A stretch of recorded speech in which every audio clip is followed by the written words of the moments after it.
GR స్వామి వారు తరచూ తిరుమల పూజాధికారుల్లోనూ లేదా సంథింగ్ ఒక చిన్న అసంతృప్తి ఏదో వ్యక్తం చేస్తూ ఉంటారు.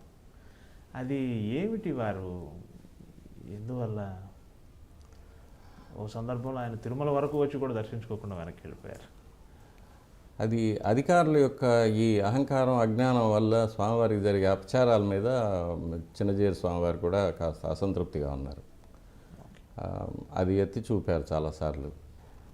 స్వామివారికి జరిగే ఆగమోక్తమైన కార్యక్రమాల్లో అధికారుల యొక్క జోక్యం ఉండకూడదని ఆయన అభిప్రాయం.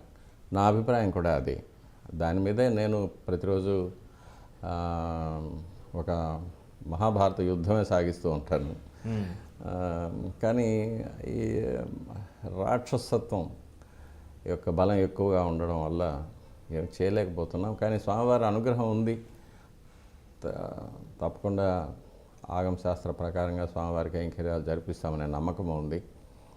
చిన్నజీయ స్వామివారి అభిప్రాయం కూడా అదే. అధికారుల యొక్క జోక్యం ఉండకూడదు అనేది. అందువల్లే ఆయన కాస్త కినుక వహించారు. ఈ మధ్యకాలంలో తరచూ వాట్సాప్లో తిరిగే ఒక అంశం ఏంటంటే తిరుమలను గురించి ఎవరికీ తెలియని 11 నిజాలు అని. అందులో ఏవో రాసి ఉన్నాయి. బహుశా మీ దృష్టికి కూడా వచ్చే ఉంటుంది.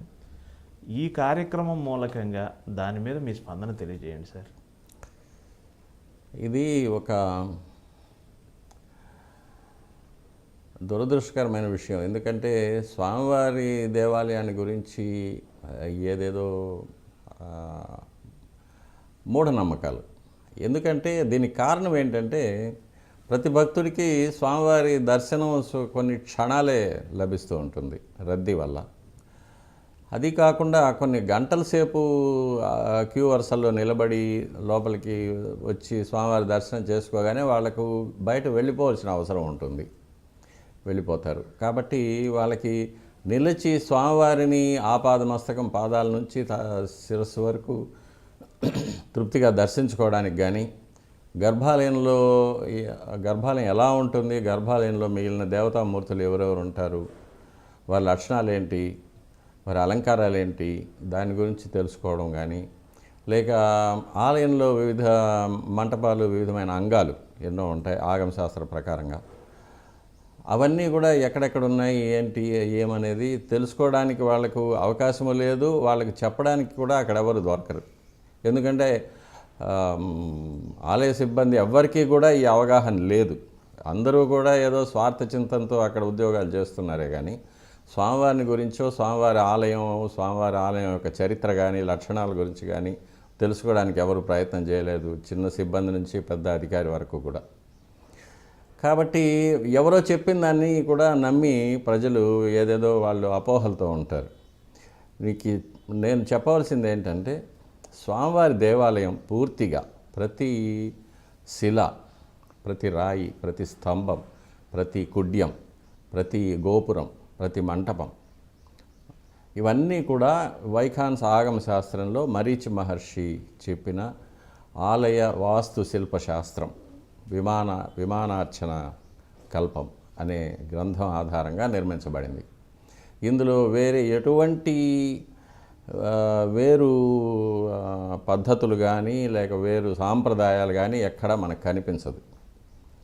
కాబట్టి అందులోనూ ఎటువంటి రహస్యాలు లేని చాలా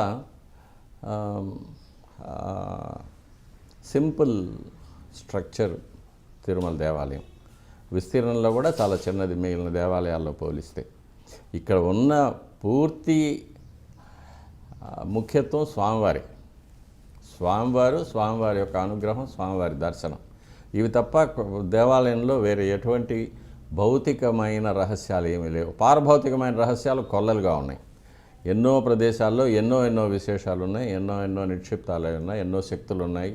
అవన్నీ కూడా పారభౌతికమైన పరిమాణం. అది సామాన్య మానవులు దాన్ని అర్థం చేసుకోలేరు, దాన్ని అనుభవించలేరు.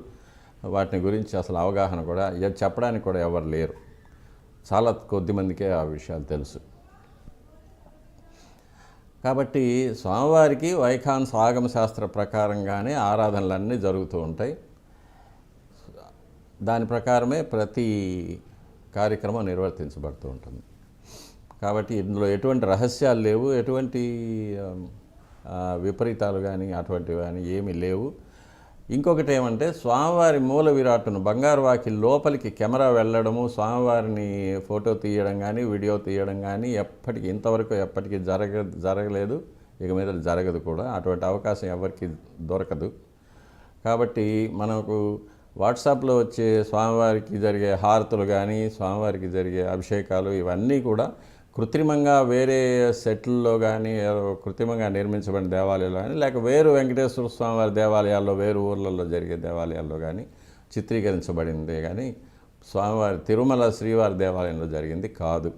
ఇది భక్తులకు నేను చాలా రోజులుగా అనుకుంటూ ఉన్నాను, తెలియజేయాలని ఈరోజు అవకాశం వచ్చింది. ఈ బ్లాక్ అండ్ వైట్ వీడియోలు ఏవో చూపిస్తూ 1964లో 50లో షూట్ చేశారు, ఇవన్నీ కూడా అసలువి కాదు. లేదు, అవన్నీ వెంకటేశ్వర వైభవం అనే సినిమా కోసం చెన్నైలో వాహిని స్టూడియోస్లో వేసిన సెట్ అది. ఓకే, దాన్ని మాత్రమే అలా చూపిస్తున్నారు. చాలా సంతోషం. మీ ద్వారా చాలా విషయాలు స్వామివారికి సంబంధించి, దేవాలయానికి సంబంధించి తెలిసాయి. దానికి మీకు చాలా చాలా రుణపడి ఉన్నాం. మా ఈ కార్యక్రమానికి చాలా పరిపూర్ణత మీరు చేకూర్చారు, అందుకు మీకు ధన్యవాదాలు. ఇది స్వామివారి సేవలో భాగంగానే భావిస్తున్నాను. ఖచ్చితంగా.